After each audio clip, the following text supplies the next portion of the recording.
What's going on, the gaming mafias? This is Necrostevo and you're watching one of my narrated Wi-Fi battle videos.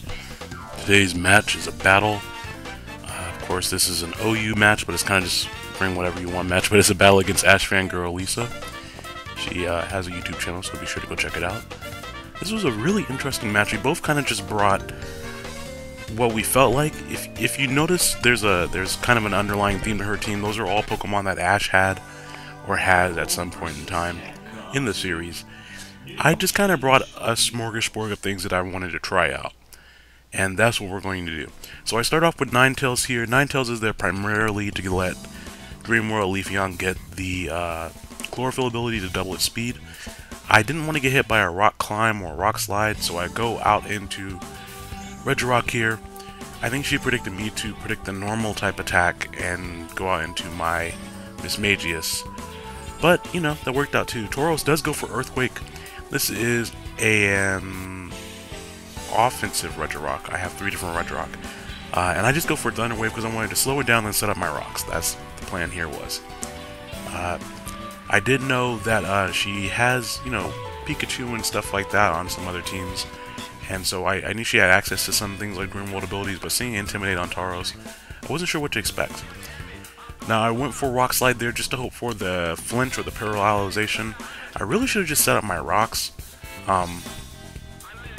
But knowing that, I figured actually that now's a good time to set up my rocks, but I actually misclick. So I guess that made up a little bit for the critical hit that I got when I just hit Tauros last turn. And she's able to take down my Regirock, and I don't get my rocks up, which sucks because she has a Charizard. For those of you guys who don't know, Stealth Rocks do damage based on your type.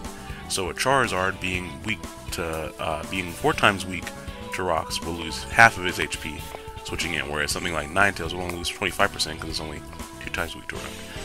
But I go out in Ninetales because I know I can outspeed it because it's paralyzed, and I just take it out with a Flamethrower. I didn't really want to mess around with it.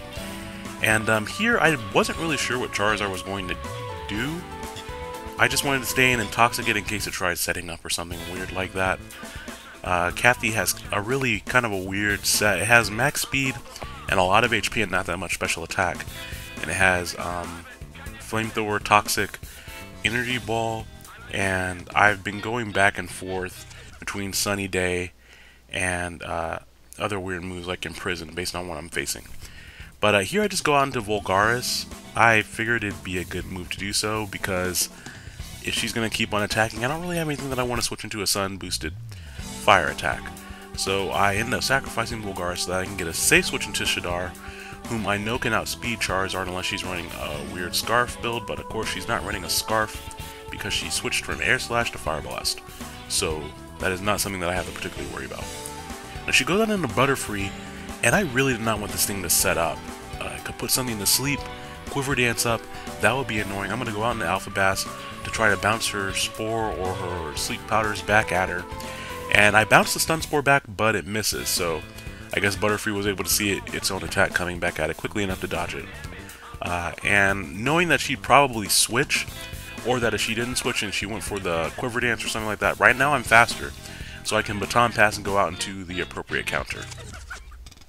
Now I figured Kathy could actually take on this Lapras because the sun is up, but I grossly overestimate how little, I guess, special attacking investment I have on my Ninetales, and then I also underestimate Lapras's bulk, because that Energy Ball did no damage. So now we're going to switch to Flamethrower here, because a Stab Flamethrower at least does a little bit more damage. So she actually goes for Dragon Dance, which that actually scared me at this point in the battle, because with the amount of HP that she has left, I don't have any priority, and the only thing that I have is Leafeon, which Leafeon with an unboosted Leaf Blade might not kill Lapras. So I just went for the Will-O-Wisp to cripple it, but I missed the Will-O-Wisp, so now Lapras is going to be able to run a little bit of train on my team as I try to figure out how I'm going to play around it. Of course, Dragon Dance gives you +1 speed and +1 attack, and she has physical moves, so that's not going to work out too well. I'm going to go on to Shadar here thinking, okay, maybe I can live the Waterfall, even though it's +1, it is in the sun. I know a Thunderbolt won't kill it off from the rate that it's at. And knowing that the Waterfall's damage is cut down because of the sun, she goes for Ice Beam, which is actually a pretty good move there. I see how much damage I take from that, and I know I can take another one. But we're not going to set up anymore. We're just going to go straight for the Thunderbolt, and I'm hoping this will kill it at the point it's at. And I am able, just barely, I think I may have rolled max damage on that actually, to take it out. Bayleaf comes in, and I figured, oh, it's just a Bayleaf, it's not going to do anything, and I was wrong. This Bayleaf, I think AshFanGirlLisa and I had like 3 or 4 matches that day, and this Bayleaf is just such a troll. It takes hits so well. So very, very well. I think I had a +6 line unit extreme speed, and I only did like 75% to the Bayleaf. And of course it has Synthesis, so now that my sun is up, her Synthesis is going to heal 75% of her HP, which is incredibly annoying. And I actually switched out there, expecting her to Leech Seed again, or just to attack, maybe. But she actually just goes straight for Synthesis, so I could have just knocked her out, which I kind of kicked myself for overplaying right there. She goes for Hidden Power. I'm guessing this is Hidden Power Fire, based on the damage it does, because Bayleaf does not have very impressive special attack, but if it's sun boosted, it can actually do something, I guess.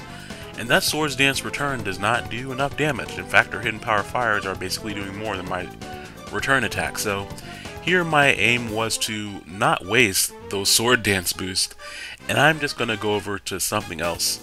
And I actually choose to go over to Espeon because I know if I need to, I can calm mine up with Espeon and then send those Swords Dance boosts to something else, or even send a special attack boost to something else. And of course, she can't Leech Seed me because I have my Magic Bounce ability, and I'm going to use Calm Mind to lower the damage that her Hidden Power Fires and Solar Beams do. So I'm going to be sitting pretty comfortably for the time being. I wasn't too worried about things at this point.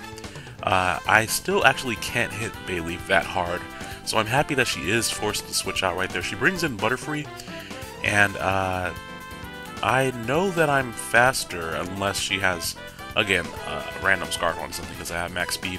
And so I just go for a +2 Psyshock, and I figure she probably had a Sash, but at least she can't put me to sleep or paralyze me.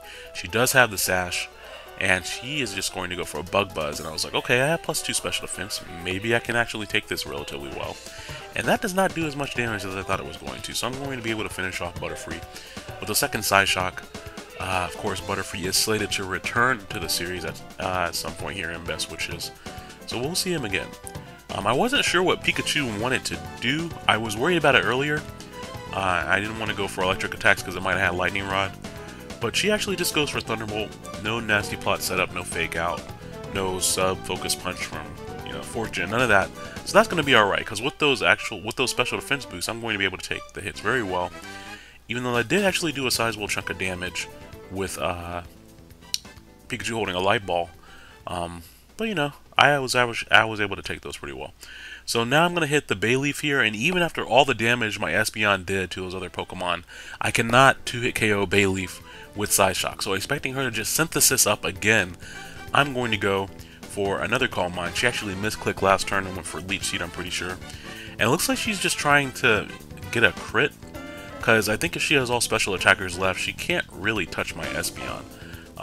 We'll see after +3 how little that Solar Beam attack did. And it's interesting that she's carrying Solar Beam. I don't know if she expected me to bring Sun or something like that. I didn't tell her that I was bringing Sun. But that actually was a pretty interesting battle with some pretty interesting sets used. So thank you very much, AshFanGirlLisa. I enjoyed the battle, and I hope you guys did as well. Be sure to sub to the Gaming Mafias, and also be sure to go check out AshFanGirlLisa's channel.